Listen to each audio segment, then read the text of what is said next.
How can Ukraine prevent the Russian invasion? This question has been on the agenda for nearly 3 years. Kiev has tried almost everything. Tanks, armored vehicles, air defense systems, weapons, grenades, and even fighter jets have arrived from the West. The Ukrainian army used all these resources to try to stop the invasion by Russian forces. These attempts, of course, did not end the war completely. But now, Russia is in a position to ask even North Korea for troops. The casualty figures of the Russian army exceeded 700,000. Tank losses are over 3,000. Now, Ukraine aims to throw the last punch. With the development of technology, Ukrainians are aware that the key to the solution is less costly air defense systems and much newer inventions. The Kiev regime is also looking to push its military spending in this direction. In recent days, there has even been talk that the Ukrainians have designed a system that can destroy Russian missiles and drones at almost zero cost. So what is this system? What trump card are Ukrainian forces planning to bring to the front lines to end this war? Before we explore the answers to these intriguing questions, please don't forget to subscribe to our channel, turn on notifications, and give us a like to stay up to date with our content. Let's take a deeper look at how the war between Ukraine and Russia is influenced by the technology of our time. Vadim Sukharevsky, commander of the Unmanned Systems Forces of the Armed Forces of Ukraine, shocked the media with his statement that his army is already testing a combat laser called Trident. While some saw this as an announcement that tomorrow Ukraine would start mass shooting down drones and missiles with laser beams, others strongly doubted that a prototype even existed. So what do we know about Kiev's new laser weapon? And what advantage will it give Ukraine in its war against Russia? Not much is known about Trizub, or Trident. As of now, all that is known about the weapon is that it can shoot down planes at distances of more than 2 kilometers. Colonel Vadim Sukharevsky, without giving further details, stated that Trizub is real and currently operational. But he did not say exactly where it was deployed. It is not known how Ukraine developed Trizub, or Trident, but some defense experts believe it may have been inspired by the UK's Dragonfire design. Dragonfire is a cutting-edge, laser-guided energy weapon that uses an intense beam of light to intercept its target and can strike at the speed of light. Dragonfire is also designed to shoot down drones, missiles, planes, and even satellites, with some saying it can hit targets the size of a pound coin. The UK wing did not specify the range of this system, but some say it can interact with any visible target and take it above 3,000 degrees Celsius. Moreover, as long as the weapon has power, it will never run out of ammunition. Notably, former UK Defense Minister Grant Shapps had said that Dragonfire would be unveiled in 2027, so it is not yet operational. In April, Shapps even said that the UK could increase production of Dragonfire to send it to Ukraine for use in the ongoing war. Trident is thought to have the same characteristics. If Ukraine is to be believed, and Trizub becomes operational, it would give Kiev a huge advantage in its fight against Russia. Experts say it would pave the way for a low-cost alternative to missiles for hitting targets such as drones. If the Trident is inspired by the Dragonfire system, it could have an operating cost of less than 10 euros per shot.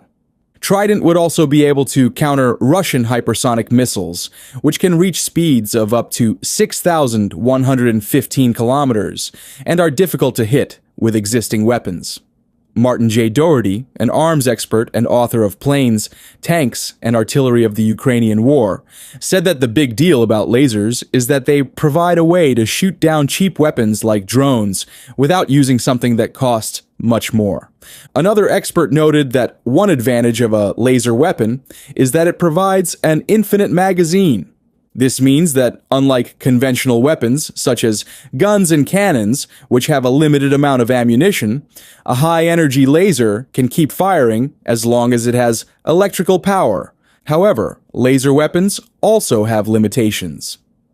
Patrick Senft of the Armament Research Services, a technical intelligence consultancy specializing in weapons research, shared important considerations on this issue. Senft emphasized that faster-moving or heat-resistant targets, such as artillery shells and ballistic missiles, are much more difficult to neutralize and demand a more advanced system. With Trident, Ukraine has now joined a small elite club of countries with laser weapons. So who fired the first flare for these laser systems? The first extensive work on combat lasers was carried out in the US and the USSR in the 80s.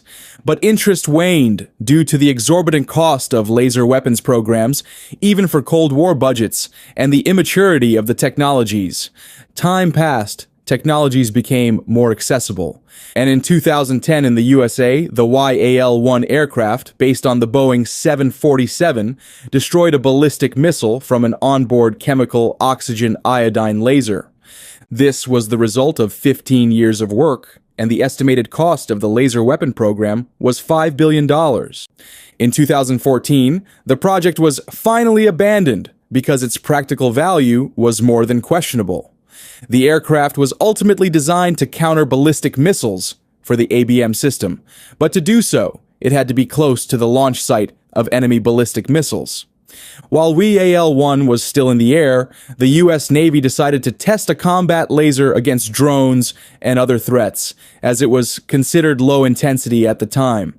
The LAWS project, led by Kratos, switched from impractical chemical lasers to fiber lasers. The development time was 4 years. The exact cost is unknown, given that this laser is still in use. However, in 2018, Lockheed Martin received a firm contract for $150 million to manufacture and supply lasers of the Helios system, which have a power of up to 300 kilowatts and are designed for real combat work against all threats, including cruise missiles. In 2021, the first laser of this type was already integrated on an Arleigh Burke-class destroyer. In the same year, Raytheon received a $133 million contract to supply 4 Strykers with anti-drone combat lasers. In 2023, 2 prototypes had already been scattered in the field by downed UAVs. By 2024, 3 machines were already roaming Iraq. So during all this time, the development of laser weapons was greatly reduced, both in terms of time and money. Moreover, the development of this topic was facilitated by commercial technologies. For example, the fiber lasers in LAWS were actually similar to those used in laser welding machines. At the same time, the exorbitant costs of the high-precision positioning system stopped the costing. Because in addition to power, it is also necessary to accurately hold the laser spot on a moving target. Thus, Chinese private companies, which somehow manage without a decades-long school of development, are already actively selling them. At the same time, one of these laser complexes was fired in Iran. Now, when it comes to the development of even a combat laser in Ukraine, it should be understood that the technologies necessary for this have already been developed, and to some extent, already exist. Ukrainian defense startups are quite capable of carrying out such developments without the standard bureaucratic restrictions of peacetime. This is very much the case for the Ukrainian combat laser Trident. But there is a gap in time and resources between the prototype undergoing testing and the product ready for mass production. And there is another gap between the start of mass production of a weapon sample and the saturation of its troops.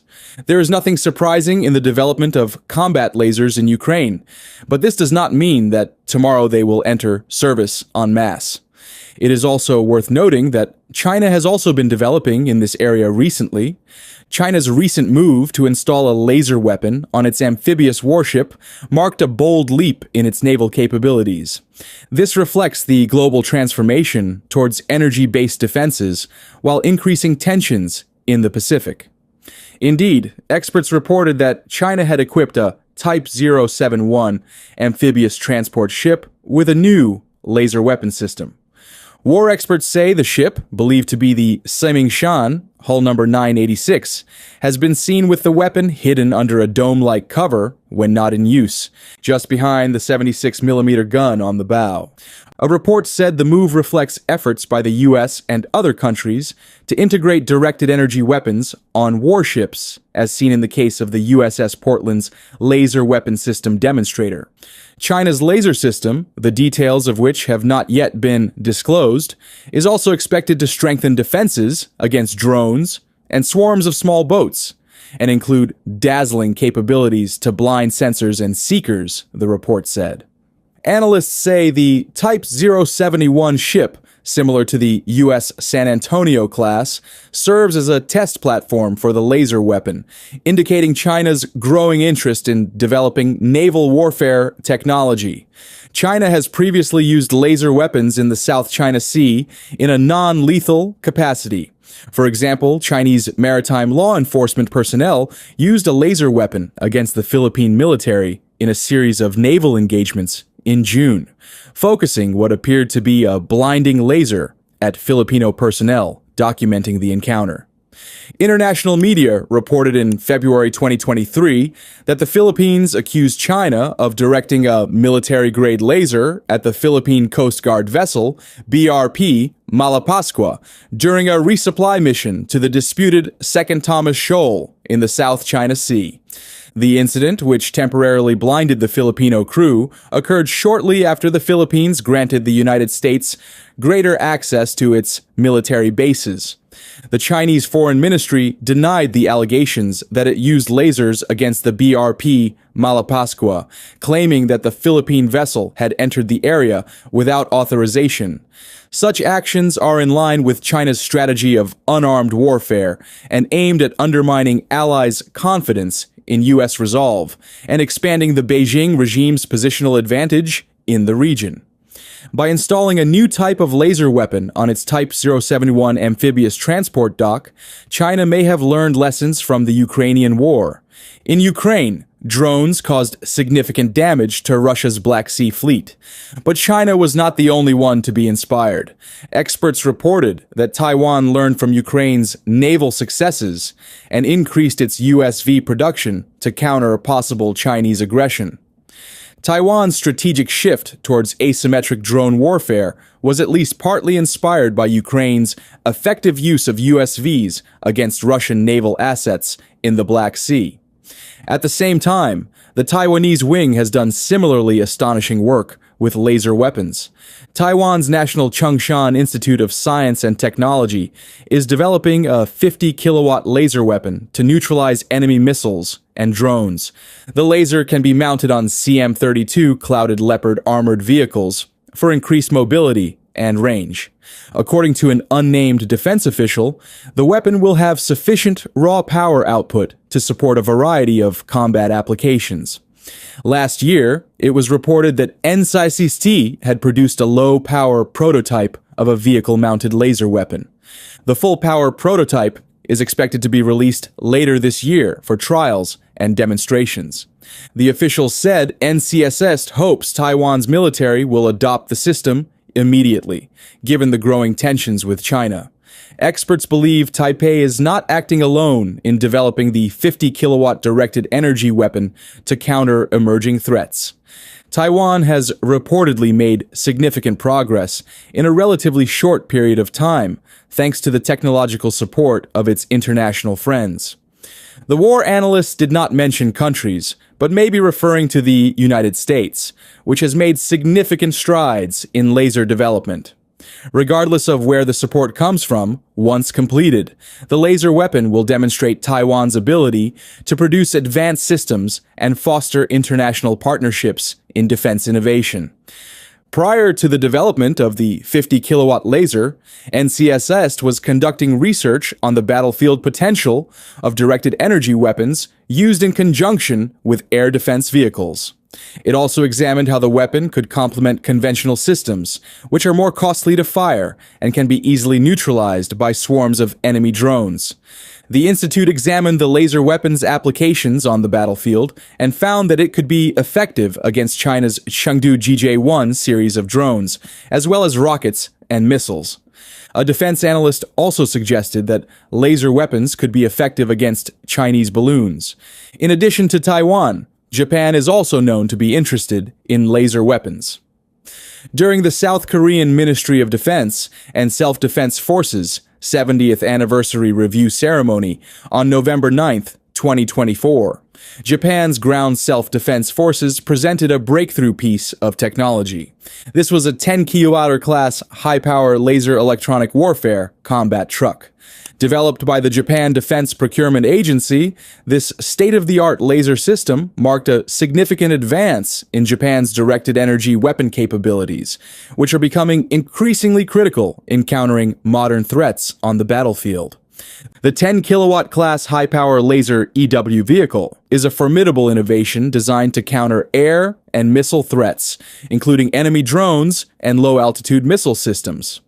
As a key agency of the Ministry of Defense spearheading defense technology development, the Japan Defense Procurement Agency has pushed the boundaries in both electromagnetic and laser-based technologies. This boundary-pushing system is part of Japan's broader defense modernization effort, which aims to strengthen capabilities that traditional missile defense systems struggle to effectively address, especially against the backdrop of rapidly advancing drone warfare and complex air threats. Equipped with a high-powered laser system mounted on an 8x8 truck chassis, the vehicle offers both flexibility and rapid deployment potential in a variety of terrains. The laser's 10 kilowatt output enables it to neutralize short to medium range targets, target and disrupt the electronic or physical components of drones and missiles. By integrating this capability into a mobile electronic warfare vehicle, Japan gains a tactical advantage with a reusable high-precision tool that minimizes the collateral damage and costs associated with conventional munitions. The JGSDF's system development highlights the country's shift towards innovative, cost-effective, and adaptable defense solutions to meet evolving battlefield demands. This introduction of Japan's high-power laser EW vehicle signals a significant commitment to enhancing national and regional security amid growing security challenges in the Indo-Pacific.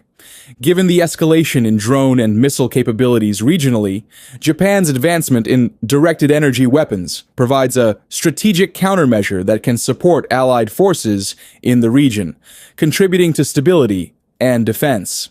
As the need for advanced counter-drone and anti-missile systems grows, Japan's recent development in directed energy technology could encourage future collaborations with partner countries seeking similar defense capabilities. During South Korea's defense review, Japan's display of its 10 kWh class high-power laser EW vehicle reflects a promising leap forward in the country's defense ambitions. Combining mobility, precision, and adaptability, this new technology enhances Japan's strategic readiness and positions it as a leader in directed energy and electronic warfare, which are critical to ensuring security in the Asia-Pacific region. This achievement highlights Japan's proactive approach to defense innovation, strengthening its role as a formidable force in countering emerging security threats. The global advancement of laser weapon technology underscores a significant shift in defense strategies as nations increasingly recognize the critical need to counter new and complex air threats.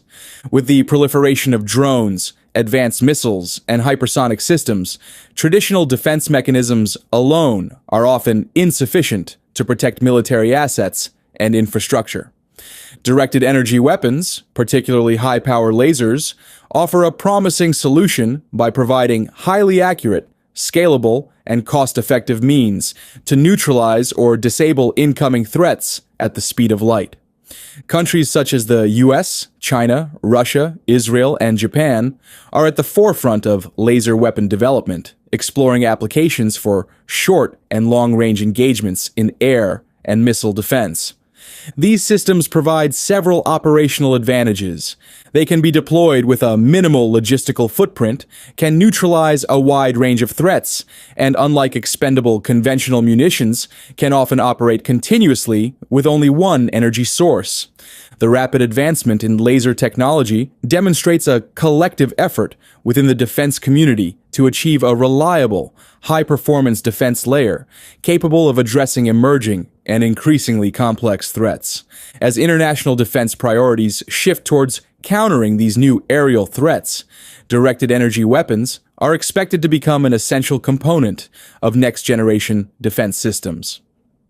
Laser weapon development is not only reshaping the capabilities of modern armed forces, but also reinforcing the importance of technological superiority in maintaining national security and regional stability. With continued investment and innovation, laser weapons are likely to play a fundamental role in protecting against future air threats and mark a new era in worldwide defense strategy. With all these advantages and low-cost characteristics, it is only natural that Ukraine would also be interested in laser weapons and want to put an end to the Russian occupation by putting such weapons on the battlefronts. We will probably see the impact of weapons like Trident more clearly in the future. But if the Ukrainians achieve significant success with this weapon, we may be faced with the development of a new and different laser weapon before Trident becomes widespread. Technology never stops, and Kiev is trying to keep up with this process. Thank you for watching.